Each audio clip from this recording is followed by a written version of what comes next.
Isaiah 14 verse 27 says, "For the Lord of hosts has purposed, and who will annul it? His hand is stretched out, and who will turn it back?"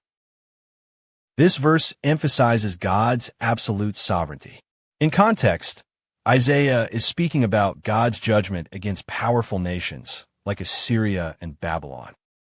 No matter how strong these kingdoms may appear, their power cannot override God's plan. If the Lord decrees something, whether judgment or deliverance, no human ruler, nation, or force can cancel or reverse it. Implications: God's plans are unstoppable. Human pride, politics, or armies cannot frustrate his will.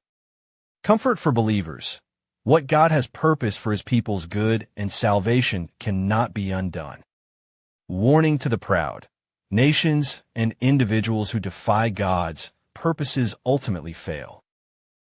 Isaiah 14 verse 27 underscores that history moves according to God's hand, not human control, making his promises and warnings absolutely certain. Personal application: security in God's promises.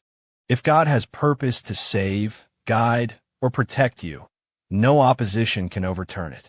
Even when circumstances look chaotic, his plan remains firm.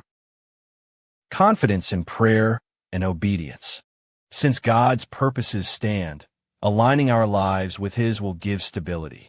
Instead of chasing control, we can pray and act in trust, knowing he is working behind the scenes. Peace amid uncertainty. Whether in world events, career decisions, or personal struggles, this verse reminds us that ultimate control does not rest in governments, bosses, or even our own strength. It rests in God. Humility. It also reminds us that our plans are limited. This keeps us humble and dependent on God, rather than proud or anxious about outcomes. In short, God's hand is steady when ours are trembling. His purposes are unshakable, which gives us both courage and rest. It is all about Jesus. Glory be to God. Follow and subscribe for more.